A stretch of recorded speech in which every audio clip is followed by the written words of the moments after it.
ঘরের মাটিতে সাফের 23 বছরের শিরোপা খরা কাটাতে চায় বাংলাদেশ। প্রস্তুতিতে ছাড় নয় জানালেন তাবিথ আউয়াল। ঢাকায় সফল আয়োজনের ব্যাপারে আশাবাদী বাফুফে। আমাদের কিন্তু খালি দুটা এখন উদ্দেশ্য থাকবে, একটা হলো সাফ জিতা আর আরেকটা হলো র্যাঙ্কিংয়ে ইমপ্রুভমেন্ট আনা। বিশ্বকাপ ফাইনাল নিয়ে ষড়যন্ত্র তত্ত্ব উড়িয়ে দিলেন আলেকজান্ডার পাতো। জানালেন যোগ্য দল হিসেবে চ্যাম্পিয়ন স্পেন। 2030-এর ফাইনালে ব্রাজিলকে দেখার প্রত্যাশা।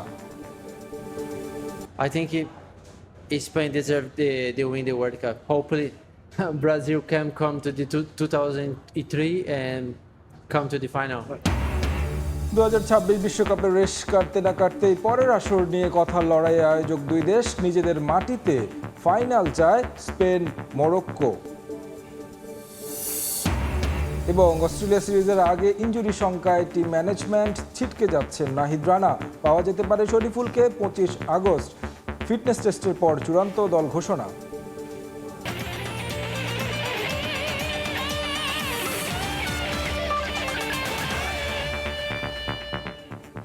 বিশ্বের নানা প্রান্তের খেলাধুলার খবর জানিয়ে দেব আমি তারেক হাসান শিমুল।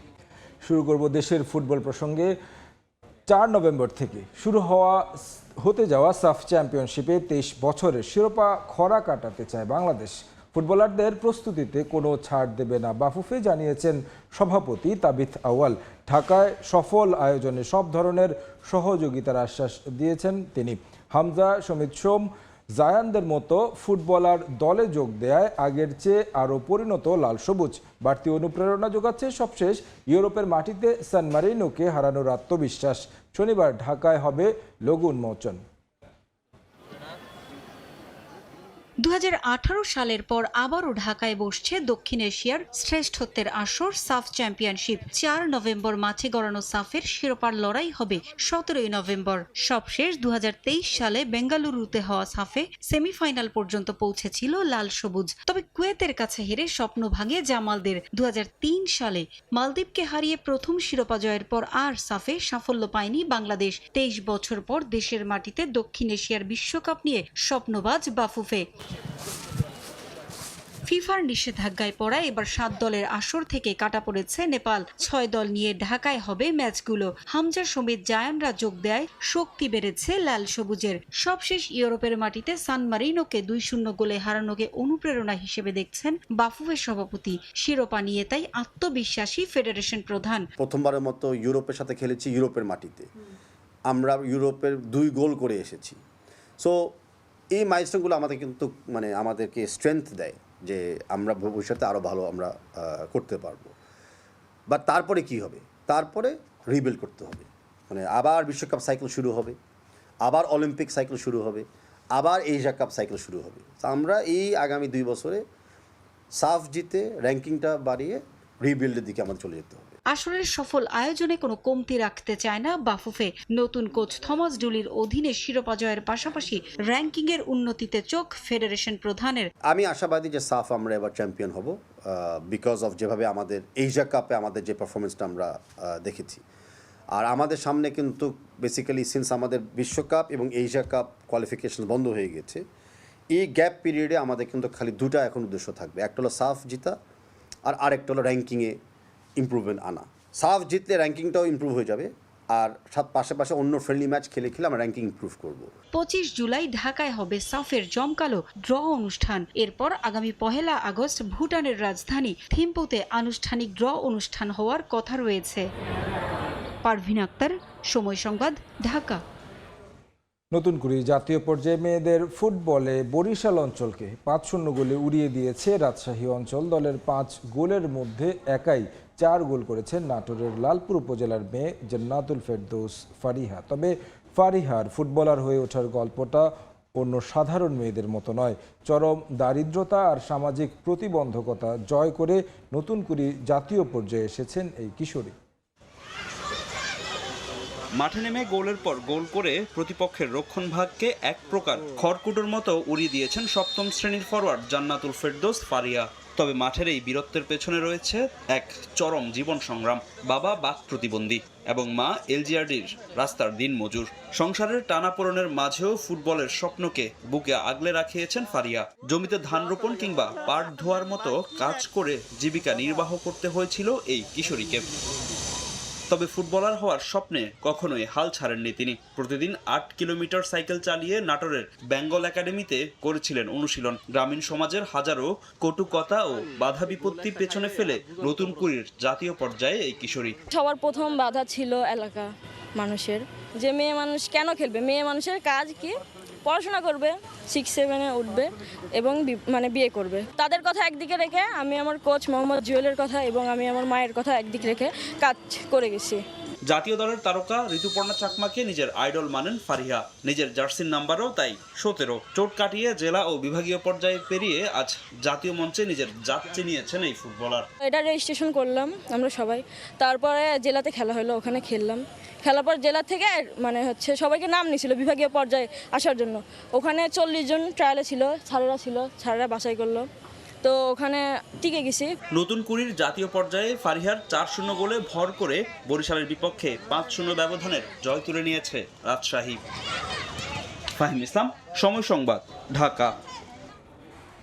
কোনো ষড়যন্ত্র তত্ত্ব নয়, বিশ্বকাপের ফাইনালে ভালো খেলে যোগ্য দল হিসেবে চ্যাম্পিয়ন হয়েছে স্পেন। সময় সংবাদে দেয়া সাক্ষাৎকারে এমনটাই জানিয়েছেন সাবেক ব্রাজিলিয়ান স্ট্রাইকার আলেকজান্ডার পাতো। এবারের আসরে ব্রাজিলের পারফরমেন্সে হতাশ হলেও 2030 বিশ্বকাপে ফাইনাল খেলবে সেলেসাও প্রত্যাশা তার। যুক্তরাষ্ট্র থেকে আরও জানাচ্ছেন সাজিদ মুস্তাহিদ।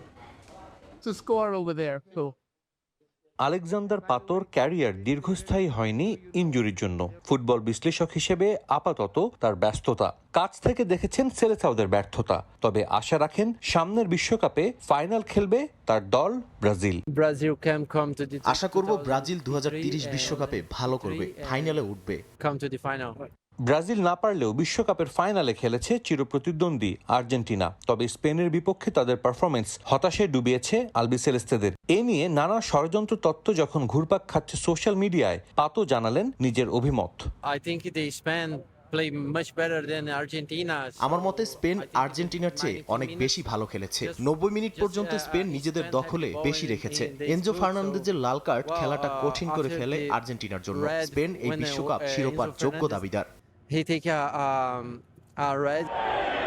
মেসি রোনালদো পরবর্তী যুগে নতুন তারকা খুঁজছে ফুটবল বিশ্ব। ফুটবল বিশ্বকাপ জিতে সে আলোচনায় নিজের জায়গা পাকাপোক্ত করেছেন লামিন ইয়ামাল। আলেকজান্ডার পাতো প্রশংসায় ভাসিয়েছেন বার্সেলোনা উইঙ্গারকে, যদিও ইয়ামালের যে আরো অনেক কিছু প্রমাণের বাকি সে কথাও মনে করিয়ে দিলেন।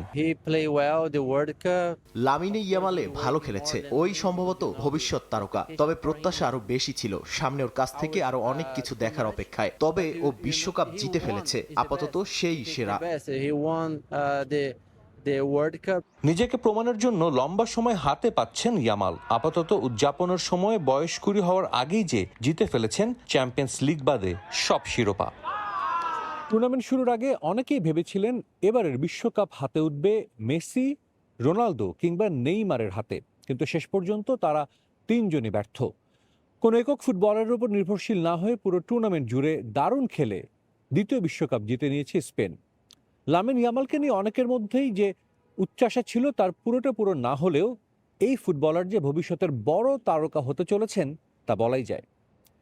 নিউ ইয়র্ক থেকে সাজিদ মুস্তাহিদ, সময় সংবাদ, যুক্তরাষ্ট্র। 2026 বিশ্বকাপের রেশ কাটতে না কাটতেই বিশ্বকাপ কথার লড়াইয়ে স্পেন মরক্কো দুই দেশই চায় বিশ্বকাপ ফাইনালের আয়োজক হতে। ইতোমধ্যে কূটনৈতিক আলোচনায় অনেক দূর এগিয়ে গেছে মরক্কো। বিশ্বের সবচেয়ে বড় ফুটবল স্টেডিয়ামে ফাইনাল উপহার দিতে চায় দেশটি। এদিকে স্পেনও ঠেলে সাজাচ্ছে মাদ্রিদের সান্তিয়াগো বার্নাব্যু ও বার্সেলোনার ক্যাম্প নু। বিশ্বকাপ হারানোর কষ্টে মেসির চোখের জল শুকানো আর স্পেনের শিরোপা জয়ের আনন্দ ফুরাবার আগেই নতুন করে আলোচনায় 2030 বিশ্বকাপ। বিবাদে স্পেন মরক্কো। ফুটবলের বাইরে টাকা আর কূটনীতির খেলায় একে অপরকে টেক্কার লড়াই। চতুর্থ মেয়াদে ইনফ্যান্তিনো ফিফার সভাপতির চেয়ারে বসলে 2030 বিশ্বকাপে 68 দলের অংশগ্রহণ অনেকটাই নিশ্চিত। ফুটবল বিশ্বকাপের শতবর্ষ আসর স্মরণীয় করে রাখতেই এই উদ্যোগ। ইতিহাসে প্রথম 3 মহাদেশের 6টি দেশে ছড়িয়ে পড়বে বিশ্বকাপের উন্মাদনা। আর্জেন্টিনা, প্যারাগুয়ে, উরুগুয়েতে হবে উদ্বোধনী অনুষ্ঠান সহ কিছু ম্যাচ। মূল আয়োজক হিসেবে থাকছে পর্তুগাল, মরক্কো, স্পেন। এত সমালোচনার ভিড়ে আয়োজক দেশ হিসেবে এবারের বিশ্বকাপে বিরল এক রেকর্ড গড়েছে যুক্তরাষ্ট্র। দেশটির ইতিহাসের রেকর্ড সংখ্যক মানুষ টিভিতে দেখেছে বিশ্বকাপের ফাইনাল ম্যাচ। এতেই বাঘে নেউলে প্রতিযোগিতায় নেমে পড়েছে স্পেন, মরক্কো। দুই দলই আয়োজন করতে চায় 2030 বিশ্বকাপ ফাইনাল। স্পেনের দাবি, ইতিহাস, ঐতিহ্য আর ক্লাব ফুটবলের সমৃদ্ধ স্পেনই ফাইনাল আয়োজনের যোগ্য দাবিদার। প্রস্তুত করা হচ্ছে মাদ্রিদের সান্তিয়াগো বার্নাবু ও বার্সেলোনার ক্যাম্প নু। বার্নাবুর ধারণ ক্ষমতা এখন 83,000, ক্যাম্প নুর ধারণ ক্ষমতা বাড়িয়ে করা হবে 1,05,000। বসে নেই শক্তিশালী প্রতিপক্ষ মরক্কো। ফাইনালের কাছে নির্ধারিত কাসাব্লাঙ্কার কাছে নির্মাণাধীন হাসান 2 স্টেডিয়ামটির কাজ শেষ হলে ধারণ ক্ষমতা হবে 1,15,000। $12 বিলিয়ন ব্যয়ে এটিই হতে যাচ্ছে বিশ্বের সবচেয়ে বড় ফুটবল স্টেডিয়াম। এই বিতর্ক নতুন মাত্রা পেয়েছে দুই দেশের কূটনৈতিক চালে। ঠান্ডা মাথায় খেলে চলেছে মরক্কো। বিভিন্ন গণমাধ্যমের দাবি, যুক্তরাষ্ট্রের প্রেসিডেন্ট ডোনাল্ড ট্রাম্প মরক্কোর পক্ষে অবস্থান নিয়েছে। এছাড়া সৌদি আরব ও কাতারের প্রভাবও মরক্কোকে সাহায্য করছে। এবারের বিশ্বকাপে মরক্কো ফ্রান্স ম্যাচে ইনফ্যান্তিনোকে আফ্রিকান ফুটবল কনফেডারেশনের সভাপতি প্যাট্রিস মোৎসেপের একসঙ্গে ঘনিষ্ঠ আলোচনায় দেখা যায়। এদিকে স্প্যানিশ ফুটবল ফেডারেশনের সভাপতি রাফায়েল লোসান কঠোর সমালোচনা করেছেন মরক্কোর। চলতি বছর রাবাতে আফ্রিকা কাপের এক ম্যাচে সেনেগালের কাছে মরক্কোর হারের পর গ্যালারিতে সহিংসতা, বল বয়দের আচরণ নিয়ে বিতর্কে ম্যাচ চলাকালে সাময়িক ওয়াকআউট ও উত্তেজনার সৃষ্টি হয়। এমন ঘটনা ফুটবলের ভাবমূর্তি ক্ষুণ্ণ করে এবং মরক্কোর ফাইনাল আয়োজন প্রশ্নবিদ্ধ করে বলে জানান লোসান। তবে এ নিয়ে ফিফার চূড়ান্ত সিদ্ধান্ত এখনো আসেনি। সময়ই বলে দেবে বিশ্ব আসরের এই মেগা ইভেন্টের স্বত্ব কে পাচ্ছে, স্পেন নাকি মরক্কো। নাজমুল হাসান পুলক, সময় সংবাদ। বিশ্বকাপ ফাইনাল শেষ হলো। বিতর্ক থামেনি আর্জেন্টিনাকে ঘিরে। দলটির খেলোয়াড়দের বিরুদ্ধে ছড়িয়ে পড়া গুরুতর অভিযোগ ও বিভ্রান্তিকর তথ্যের জেরে এবার আইনি পদক্ষেপের কথা ভাবছে আর্জেন্টিনা ফুটবল অ্যাসোসিয়েশন। বিশ্বকাপ চলাকালীন এবং টুর্নামেন্ট শেষ হওয়ার পর সামাজিক যোগাযোগ মাধ্যম ও বিভিন্ন প্ল্যাটফর্মে আর্জেন্টিনার কয়েকজন খেলোয়াড়কে ঘিরে একের পর এক গুরুতর অভিযোগ ছড়িয়ে পড়ে। দেশটির ফুটবল অ্যাসোসিয়েশনের দাবি, এসব অভিযোগের বড় একটি অংশই ভিত্তিহীন এবং পরিকল্পিতভাবে বিভ্রান্তি ছড়ানোর উদ্দেশ্যে প্রচার করা হয়েছে। এমন পরিস্থিতিতে খেলোয়াড়দের সুনাম রক্ষা এবং ভুয়া তথ্যের উৎস শনাক্ত করতে আইনি ব্যবস্থা নেওয়ার বিষয়টি গুরুত্বের সঙ্গে বিবেচনা করছে তারা। যদিও কার বিরুদ্ধে বা কোন অভিযোগের ভিত্তিতে মামলা করা হবে সে বিষয়ে এখনও আনুষ্ঠানিকভাবে কিছু জানানো হয়নি। তবে বিশ্বকাপের মাঠের লড়াই শেষ হলেও আর্জেন্টিনার জন্য বিতর্কের লড়াই এখন গড়াচ্ছে আদালতের দিকে।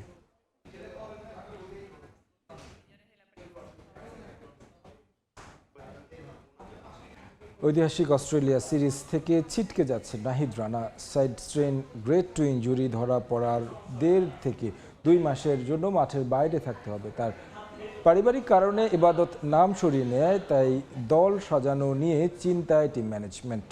25 অগস্ট ফিটনেস টেস্টের পর চূড়ান্ত দল ঘোষণা করবে নির্বাচক প্যানেল। অস্ট্রেলিয়া সফর নিয়ে যে স্বপ্ন দেখা শুরু করেছিল টাইগার ভক্তরা, সে স্বপ্ন রং হারাচ্ছে ইনজুরি থাবায়। অবস্থা এমন যে পূর্ণ শক্তির দল পাওয়া নিয়েই তৈরি হয়েছে সংশয়। জিম্বাবুয়ে সিরিজে চোটে পড়েছেন নাহিদ রানা। সাইড স্ট্রেইনের চোটে পড়ার পর ধরা পড়েছে গ্রেড 2 ইনজুরি। চোট থেকে সেরে ওঠা আর পুনর্বাসন প্রক্রিয়া মিলিয়ে অন্তত 1.5 থেকে 2 মাসের জন্য মাঠের বাইরে ছিটকে গেলেন চাঁপাইনবাবগঞ্জ এক্সপ্রেস। শরীফুলের জন্যেও সুখবর নেই তেমন একটা। গ্রেড 1 ইনজুরিতে তারও সময় লাগবে মাঠে ফিরতে। তবে হাল ছাড়তে চাইছে না টিম ম্যানেজমেন্ট। অন্তত দ্বিতীয় টেস্টে হলেও শরীফুলকে একাদশে পাওয়ার প্রত্যাশা। এ দুজনের ইনজুরি চিন্তায় লঙ্কা প্রিমিয়ার লিগ এড়িয়ে জাতীয় দলে মনোযোগ দিয়েছেন তাসকিন আহমেদ। তবে শেষ মুহূর্তে এবাদত হোসেন পারিবারিক কারণে ছুটি নেয় শূন্যস্থান খুব একটা কমেনি। তাই স্কোয়াডে 5 পেসারের কোটা পূরণে খালেদ আহমেদ ছাড়াও সুযোগ পেতে পারেন রবিউল হক কিংবা মুশফিক হাসান। আগামী 25 জুলাই ফিটনেস টেস্ট দেবেন ক্রিকেটাররা। 27 তারিখে ঘরের মাঠে শুরু স্কিল ক্যাম্প। এরপরেই জানা যাবে 1 আগস্টের প্রথম বহরে কারা কারা থাকছেন টাইগার স্কোয়াডের অংশ হিসেবে।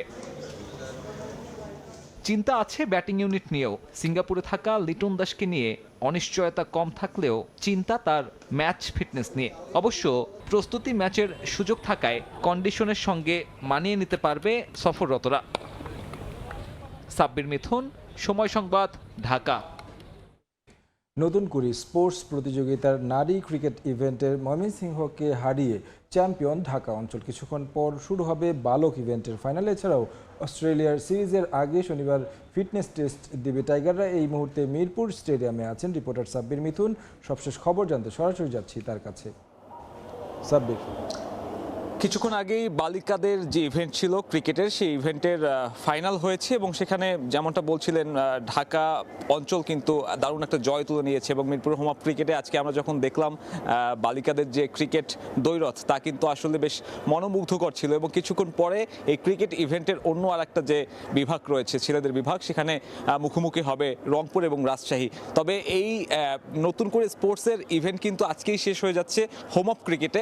এরপর সমাপনী অনুষ্ঠান রয়েছে। তবে হোম অফ ক্রিকেট কিন্তু এরপর থেকে ব্যস্ত হয়ে পড়বে জাতীয় দলের কর্মসূচি নিয়ে। যেমনটা আপনারা জানেন যে আগামীকালকে অর্থাৎ শনিবারে ফিটনেস টেস্ট দেবে বাংলাদেশের ক্রিকেটার অস্ট্রেলিয়া সিরিজকে সামনে রেখে। এরপরে 27 তারিখ থেকে স্কিল ক্যাম্প শুরু হবে মিরপুর হোম অফ ক্রিকেট। এরপরে 1 তারিখে কিন্তু বাংলাদেশ দল রওনা করবে অস্ট্রেলিয়ার উদ্দেশ্যে এবং সেখানে কিন্তু 23 বছর পরে টেস্ট খেলার একটা সুযোগ বাংলাদেশ দলের সামনে। এবং 2টা বহরে বাংলাদেশ আলাদা আলাদাভাবে যাবে। প্রথম বহরটা 1 তারিখ রাতে যাবে, এরপরে 3 তারিখ রাতে আর একটা দ্বিতীয় বহরে বাংলাদেশ দল বিমানে চড়বে। তবে বিমানে চড়ার আগে যে বড় দুশ্চিন্তা, সেটা কিন্তু নাহিদ রানার ইনজুরি নিয়ে। গ্রেড 2 ইনজুরি ধরা পড়েছে এবং নাহিদ রানা খুব বেশি সম্ভাবনা যে অস্ট্রেলিয়া সিরিজে তিনি খেলতে পারবেন না। এছাড়াও শরীফুল ইসলামের স্ক্যান রিপোর্ট গতকালকে সন্ধ্যায় যে জমা দিয়েছে, সেখানে কিন্তু জানানো হয়েছে যে গ্রেড 1-এর ইনজুরি রয়েছে। অর্থাৎ পেস ইউনিটে যে আত্মবিশ্বাসটা ছিল বা অস্ট্রেলিয়া সিরিজে ভালো করার জন্য যে সবথেকে বড় অস্ত্র ছিল পেস অ্যাটাক, সেটা কিন্তু সবথেকে বড় দুর্বলতা কিংবা সবথেকে বড় শঙ্কার জায়গা দাঁড়িয়েছে। এবং বাংলাদেশ দল অস্ট্রেলিয়া কিভাবে কেমন কি করবে বা পারফরমেন্স কেমন প্রত্যাশা করা যাচ্ছে, তা কিন্তু আস্তে আস্তে অনেকটাই ফিকে হয়ে যাচ্ছে। কারণ বাংলাদেশ দল তাদের পূর্ণ শক্তির স্কোয়াডটা এই সিরিজে পাচ্ছে না। আমার কাছে মিরপুরের হোম অফ ক্রিকেট থেকে এখন পর্যন্ত এই ছিল সবশেষ। সহকর্মী সাব্বির মিথুন যুক্ত হয়েছিলেন মিরপুর শেরেবাংলা ক্রিকেট স্টেডিয়াম থেকে। তিনি জানাচ্ছিলেন নতুন করে স্পোর্টস ক্রিকেট ইভেন্টের খবর, সাথে বাংলাদেশ দলের সবশেষ আপডেট। খেলার সময় আরও থাকছে। বিশ্বকাপ থেকে আর্জেন্টিনাকে চিরতরে নিষেধের দাবিতে অনলাইনে 2.5 কোটি মানুষের পিটিশন। অল্পের জন্য ভাঙেনি গ্রিনেস ওয়ার্ল্ড রেকর্ড। আবারও ফাইনাল আয়োজন চান আর্জেন্টিনা। আবারও লর্ডসে টেস্ট খেলবে বাংলাদেশ। 17 বছর পর এই ঐতিহাসিক ভেন্যুতে সাদা পোশাকের ম্যাচ খেলার সুযোগ পাচ্ছেন টাইগাররা। আগামী বছরের অ্যাশেজের সেরা প্রস্তুতি নিতেই শান্ত তাসকিনদের আমন্ত্রণ জানিয়েছে England and Wales cricket board. এদিকে দ্বিপাক্ষিক প্রথমবারের মতো ইংল্যান্ডের সিরিজ খেলবে বাংলাদেশ নারী ক্রিকেট দল। সেপ্টেম্বর দেশটির সফর করবে মেয়েরা। মিরপুরের স্পোর্টিং উইকেটে বল হাতে আগুন ঝরানো গতি তুলে দেশ বিদেশে সমানভাবে প্রশংসা কুড়ান পেসার নাহিদ রানা। তাকে সামলাতে রীতিমতো খাবি খেতে হয় পেস বোলারদের সাম্রাজ্যে জন্ম নেওয়া অস্ট্রেলিয়ান ব্যাটারদেরও। তাতে নাহিদকে ইংল্যান্ড অস্ট্রেলিয়ার মতো দেশে বল করতে দেখার স্বপ্ন জাগে টাইগার ভক্তদের। ক্যারিবিয়ান কিংবদন্তি ইয়ান বিশপ তো সামাজিক যোগাযোগ মাধ্যমে পোস্ট করেই জানিয়েছিলেন এই ইচ্ছের কথা। সেই চাওয়াই এখন সত্য হচ্ছে। প্রায় 23 বছর পর অস্ট্রেলিয়ার মাটিতে টেস্ট খেলার সুযোগ পাওয়ার পাশাপাশি এবার টাইগাররা সুযোগ পাচ্ছে ইংল্যান্ডের মাটিতে টেস্ট খেলার। আগামী বছরের মে মাসে একমাত্র টেস্টটি অনুষ্ঠিত হবে ঐতিহাসিক লর্ডসে। অবশ্য ইংল্যান্ডের গণমাধ্যমে খবরটা জানানো হয় আগেই। মূলত সর্বশেষ অ্যাশেজে ব্যাট হাতে ব্যর্থ ছিল ইংলিশরা, পরাস্ত হয় অজি বোলারদের বোলিং তোপে। তবে আগামী বছরের অ্যাশেজে এমন পরিস্থিতি এড়াতে নাহিদ তাসকিনদের বিপক্ষে খেলে সেরা প্রস্তুতি নিতে চায় দেশটির ক্রিকেট বোর্ড। সর্বশেষ 2010 সালে ইংল্যান্ড সফরে গিয়েছিল বাংলাদেশ। সেবার 2 ম্যাচ সিরিজের একটি ছিল ম্যানচেস্টারে, অন্যটি ছিল লর্ডসে। এবার 1.5 দশকের বেশি সময় পর 1 ম্যাচের টেস্ট সিরিজ খেলবে টাইগাররা। অবশ্য এর মাঝে 2017 সালে বাংলাদেশের টেস্ট খেলতে আসে ইংল্যান্ড। সফরটিতে চট্টগ্রামে ইংল্যান্ড জিতলেও মিরপুরে জয় পায় বাংলাদেশ। দুই দলের 10 টেস্টে ওই একটি জয় বাংলাদেশের। অবশ্য শুধু শান্ত তাসকিনরাই নয়, আগামী বছর 3টি করে ওয়ানডে ও টি-20 সিরিজ খেলতে ইংল্যান্ডে যাবে বাংলাদেশ নারী দলও। এর আগে দলটির বিপক্ষে টি-20 ও ওয়ানডে বিশ্বকাপে খেললেও কখনো দ্বিপাক্ষিক সিরিজ খেলা হয়নি টাইগ্রেসদের। এবার মিলছে সেই সুযোগ। আগামী বছর 8 সেপ্টেম্বর নর্দাম্পটনে শুরু হবে টি-20 সিরিজ। এরপর 17 সেপ্টেম্বর হোপ, 21 সেপ্টেম্বর ক্যান্টারবেরি ও 14 সেপ্টেম্বর চেমসফোর্ডে হবে 3টি ওয়ানডে। রাফি আমিন, সময় সংবাদ। ইতিহাসের সবচেয়ে বড় বিশ্বকাপে ছিল না বেটিং, ফিক্সিং কিংবা কোনো ধরনের কারসাজি। মাঠের লড়াইয়ে যেমন ছিল রোমাঞ্চে ভরপুর, মাঠের বাইরে নজরদারিও ছিল ততটাই কঠোর। বিশ্বকাপ শেষে ফিফার ইন্টিগ্রিটি টাস্ক ফোর্স জানিয়েছে, টুর্নামেন্ট জুড়ে কোনো ম্যাচেই ঘটেনি সন্দেহজনক ফিক্সিং কিংবা বেটিংয়ের ঘটনা।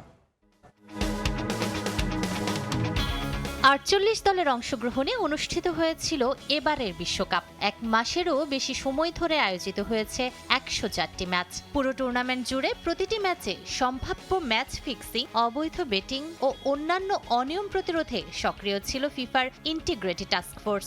তবে বিশ্বকাপ জুড়ে একাধিক ম্যাচ ঘিরে ফিক্সিং বা অবৈধ বেটিং এর অভিযোগ ওঠে। এর মধ্যে 3টি ম্যাচকে ঘিরে উত্তেজনা ছড়িয়ে পড়ে সামাজিক যোগাযোগ মাধ্যমগুলোতেও। ফাইনালে স্পেনের কাছে আর্জেন্টিনার 1-0 গোলের হার, সেমিফাইনালে স্পেনের বিপক্ষে ফ্রান্সের 2-0 গোলের পরাজয় এবং শেষ 16তে আর্জেন্টিনার 3-2 গোলে মিশরকে হারানোর ম্যাচে রেফারিং ও VAR এর কয়েকটি সিদ্ধান্ত নিয়ে সমর্থকদের একাংশ সামাজিক মাধ্যমে ফিক্সিং, পক্ষপাতিত্ব ও কারসাজির অভিযোগ তোলেন। তবে এসব দাবি নাকচ করেছে ফিফা। ফাইনাল শেষে একটি প্রতিবেদন প্রকাশ করেছে তারা। সেখানে জানানো হয়েছে, পুরো বিশ্বকাপে কোনো ম্যাচেই সন্দেহজনক বেটিং কার্যক্রম বা ম্যাচ কারসাজির প্রমাণ পাওয়া যায়নি। আমরা এই বিশ্বকাপের 104টি ম্যাচই পর্যবেক্ষণ করেছি। মাঠের ম্যাচ ছাড়াও বিভিন্ন বেটিং সাইটেও আমাদের নজরদারি ছিল। ম্যাচ ফিক্সিং বা কোনো ধরনের কারসাজির প্রমাণ আমরা পাইনি। এই বিশ্বকাপ শতভাগ মাঠের পারফরম্যান্সের ছিল। ফিফার তথ্য অনুযায়ী টুর্নামেন্ট চলাকালে বেটিং মনিটরিং রিপোর্ট, সদস্যদের পাঠানো তথ্য এবং বিদ্যমান রিপোর্টিং ব্যবস্থার মাধ্যমে পাওয়া সব তথ্য কেন্দ্রীয়ভাবে বিশ্লেষণ ও তদারকি করা হয়েছে। সমন্বিত এই নজরদারি ব্যবস্থার ফলে সম্ভাব্য যে কোনো ঝুঁকি দ্রুত শনাক্ত, মূল্যায়ন এবং প্রয়োজনীয় পদক্ষেপ নেওয়া সম্ভব হয়েছে। টাস্কফোর্সের সদস্যরাও নিজেদের কাজের অভিজ্ঞতা দিয়ে পুরো প্রক্রিয়াকে কার্যকর রাখতে গুরুত্বপূর্ণ ভূমিকা রেখেছেন। ইতিহাসের সবচেয়ে বড় বিশ্বকাপ শেষ হয়েছে মাঠের লড়াইয়ের উত্তেজনা নিয়েই। ফিফার মূল্যায়নে ফল নির্ধারণ করেছে ফুটবল, ফিক্সিং নয়। পুরো টুর্নামেন্টে কোথাও মেলেনি ম্যাচ কারসাজি বা অবৈধ বেটিংয়ের কোনো প্রমাণ। নূরে জান্নাত, সময় সংবাদ। আবারও স্বাগত খেলার সময়। বিশ্বকাপ থেকে আর্জেন্টিনাকে চিরতরে নিষিদ্ধ করার দাবি তুলে অনলাইনে পিটিশন দিয়েছে একটি পক্ষ, অল্পের জন্য যা ভাঙেনি গিনেস ওয়ার্ল্ড রেকর্ড।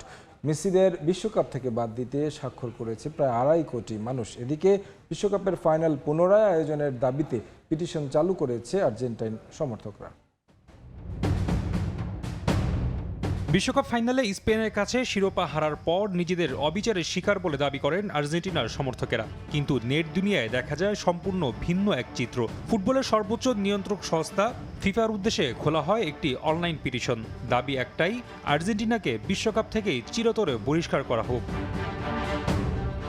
বিশ্বকাপে আলজেরিয়ার বিপক্ষে আইসা মন্দির উপর লিওনেল মেসির বিপজ্জনক ট্যাকল ঘিরে শুরু হয় বিতর্ক। পরে মিশরের বিপক্ষে 3-2 ব্যবধানে জয়ের পর তৎকালীন মিশর কোচ হোসাম হাসান অভিযোগ করেন, মাঠ ও মাঠের বাইরের বিভিন্ন বাণিজ্যিক স্বার্থেই আর্জেন্টিনাকে টুর্নামেন্টে এগিয়ে নেওয়া হচ্ছে। এরপর রেফারিং নিয়ে প্রশ্ন, রাজনৈতিক বিতর্ক, ফাইনালের পর উত্তেজনা, সব মিলিয়ে সমালোচনার কেন্দ্রবিন্দুতে চলে আসে আলবিসেলেস্তেরা। এই পরিস্থিতিতেই চালু হয় online petition kick Argentina out. পিটিশনের শিরোনাম ছিল, যদি বিজয়ীর নাম আগেই ঠিক করা হয় তাহলে অন্য দলগুলো কেন বিশ্বকাপে অংশ নেবে। সেই সঙ্গে দাবি তোলা হয় বিশ্বকাপে বিশ্বাসযোগ্যতার রক্ষায় আর্জেন্টিনাকে ভবিষ্যতের বিশ্বকাপ থেকে স্থায়ীভাবে নিষিদ্ধ করা হবে। উদ্যোক্তাদের লক্ষ্য ছিল 50 লাখ স্বাক্ষর, কিন্তু যা ঘটেছে তা তাদের প্রত্যাশাকেও ছাড়িয়ে যায়। মাত্র এক সপ্তাহেই পিটিশনে স্বাক্ষর করেন 2,33,16,180 জন। আন্তর্জাতিক গণমাধ্যমগুলোর তথ্য অনুযায়ী বিশ্বের 170টিরও বেশি দেশের মানুষ এতে অংশ নেন। খেলাধুলার সংশ্লিষ্ট কোনো অনলাইন পিটিশনে এত বিপুল সমর্থনের নজির আগে দেখা যায়নি। এমনকি এই পিটিশনটি বিশ্বের সবচেয়ে বড় অনলাইন পিটিশনের গিনিস রেকর্ড ছুঁয়ে ফেলার কাছাকাছি পৌঁছে যায়। বর্তমানে সেই রেকর্ডটি জুবিলি 2000 আন্দোলনের দখলে। বৈশ্বিক ঋণ মওকুফের দাবিতে পরিচালিত এই আন্দোলনে স্বাক্ষর করেছিলেন 2,43,19,181 জন। নির্ধারিত সময় শেষে পিটিশনটি বন্ধ করে দেন উদ্যোক্তারা। বিদায়ী বার্তায় তারা লেখেন, ফিফা আমাদের কথা শোনেনি, কিন্তু স্পেন তার প্রতিশ্রুতি রক্ষা করেছে। ধন্যবাদ স্পেন। তবে এখানেই থেমে নেই অনলাইন বিতর্ক। মূল পিটিশন বন্ধ হয়ে গেলেও একই দাবিতে নতুন করে চালু হয়েছে আরও কয়েকটি পিটিশন। সেখানেও প্রতিদিনই বাড়ছে নতুন নতুন স্বাক্ষর। অন্যদিকে আর্জেন্টিনা সমর্থকরাও বসে নেই। ফাইনালে স্পেনের বিপক্ষে রেফারিং নিয়ে প্রশ্ন তুলে তারাও শুরু করেছেন আলাদা একটি অনলাইন পিটিশন। সেখানে দাবি করা হয়েছে বিশ্বকাপের ফাইনালটি পুনরায় আয়োজন করা হোক। অল্প সময়েই সেই পিটিশনেও 60,000-এর বেশি মানুষ স্বাক্ষর করেছেন। রাফি আমিন, সময় সংবাদ। আবারও স্বাগত খেলার সময়। রিয়াল মাদ্রিদ, ম্যানচেস্টার ইউনাইটেডের পর এবার লিওনেল মেসির পাশে কাসেমিরো। 5 বারের চ্যাম্পিয়ন্স লিগ জয়ী ব্রাজিলিয়ান এই মিডফিল্ডারকে দলে ভিড়িয়েছে ইন্টার মায়ামি। তবে মেজর লিগ সকারের নিয়ম ভেঙে খেলোয়াড়ের সঙ্গে যোগাযোগ বা টেম্পারিংয়ের অভিযোগে লিওনেল মেসির ক্লাবের বিরুদ্ধে আনুষ্ঠানিক তদন্ত শুরু করেছে লিগ কর্তৃপক্ষ। বিশ্ব ফুটবলের আরেক তারকার ঠিকানা এখন মেজর লিগ সকার। ফ্রি এজেন্ট হিসেবে ইন্টার মায়ামিতে যোগ দিয়েছেন ব্রাজিলের অভিজ্ঞ মিডফিল্ডার কাসেমিরো। 2027 MLS মৌসুম পর্যন্ত তার সঙ্গে চুক্তি করেছে ক্লাবটি। ভিসা প্রক্রিয়া শেষ হলেই নতুন দলের হয়ে মাঠে নামবেন তিনি। নিজের নতুন অধ্যায় নিয়ে রোমাঞ্চিত কাসেমিরো বলছেন, ইন্টার মায়ামির উচ্চাকাঙ্ক্ষী প্রকল্প, ক্লাব কর্তৃপক্ষের আন্তরিকতা এবং মায়ামি শহরের প্রতি ভালোবাসায় তাকে এই সিদ্ধান্ত নিতে অনুপ্রাণিত করেছে। সবচেয়ে বড় কথা, লিওনেল মেসির মতো ফুটবল ইতিহাসের অন্যতম সেরা খেলোয়াড়ের পাশে খেলতে মুখিয়ে আছেন তিনি। আমি ইন্টার মিয়ামিতে যোগ দিতে পেরে অত্যন্ত আনন্দিত। আমার সতীর্থদের সাহায্য করতে চাই। আমি লিওকে সাহায্য করতে চাই, কারণ সে দলের সবচেয়ে বড় তারকা, সবচেয়ে গুরুত্বপূর্ণ খেলোয়াড় এবং ফুটবল ইতিহাসের অন্যতম সেরা খেলোয়াড়। সমর্থকদের উদ্দেশ্যেও দিয়েছেন আবেগ ঘন বার্তা। কাসেমিরো বলেন, ক্লাবে যোগ দেওয়ার পর থেকেই তিনি নিজেকে ঘরের মানুষ মনে করছেন। মাঠে নিজের শতভাগ দিয়ে সমর্থকদের ভালোবাসার প্রতিদান দিতে চান। তবে এই তারকা দলে ফেরানোর পরেই বিপাকে পড়েছে ইন্টার মায়ামি। কাসেমিরোকে দলে নিতে MLS এর ডিসকভারি রাইটস নিয়ম ভঙ্গ করে আগেভাগেই আলোচনা করেছে কিনা সেই অভিযোগে তদন্ত শুরু করেছে লিগ কর্তৃপক্ষ। কাসেমিরোর সাইনিংয়ের প্রথম অধিকার ছিল LA গ্যালাক্সির। পরে দুই ক্লাব সমঝোতায় পৌঁছালেও তদন্ত শেষ না হওয়া পর্যন্ত বিষয়টি খতিয়ে দেখা হবে বলে জানিয়েছে MLS। ইন্টার মায়ামির সহ মালিক ডেভিড বেকহাম বলেছেন, কাসেমিরো একজন জন্মগত বিজয়ী। রিয়াল মাদ্রিদ ও ম্যানচেস্টার ইউনাইটেডে অসাধারণ ক্যারিয়ারের পর মায়ামিকে নিজের নতুন ঠিকানা হিসেবে বেছে নেয়ায় তিনি আনন্দিত। 5টি চ্যাম্পিয়ন্স লিগ, 1টি কোপা আমেরিকা, ইংল্যান্ড ও স্পেনের একাধিক শিরোপাজয়ী এই মিডফিল্ডার এখন মেসি, রদ্রিগো ডিপল ও সার্জিও রেগুইলনের সঙ্গে ইন্টার মায়ামির নতুন স্বপ্নের অংশ। মালিহা সুহুরবার্দি, সময় সংবাদ। খেলার সময়ের শীর্ষ সংবাদগুলো জানিয়ে দিচ্ছে আরেকবার। ঘরের মাটিতে সাফের 23 বছরের শিরোপা খরা কাটাতে চায় বাংলাদেশ। প্রস্তুতিতে ছাড় নয় জানালেন তাবিত আউয়াল। ঢাকায় সফল আয়োজনের ব্যাপারে আশাবাদী বাফুফে। আমাদের কিন্তু খালি দুটা এখন উদ্দেশ্য থাকবে, একটা হলো সাফ জিতা আর আরেকটা হলো র্যাঙ্কিংয়ে ইমপ্রুভমেন্ট আনা। বিশ্বকাপ ফাইনাল নিয়ে ষড়যন্ত্র তত্ত্ব উড়িয়ে দিলেন আলেকজান্ডার পাতো। জানালেন যোগ্য দল হিসেবে চ্যাম্পিয়ন স্পেন। 2030-এর ফাইনালে ব্রাজিলকে দেখার প্রত্যাশা। I think Spain deserves the win the World Cup. Hopefully Brazil can come to the 2003 and come to the final. Australia সিরিজের আগে ইনজুরির সংখ্যা টাইগার ম্যানেজমেন্টে ছিটকে যাচ্ছেন নাহিদ রানা। পাওয়া যেতে পারে শরীফুলকে 25 আগস্ট। ফিটনেস টেস্টের পর চূড়ান্ত দল ঘোষণা।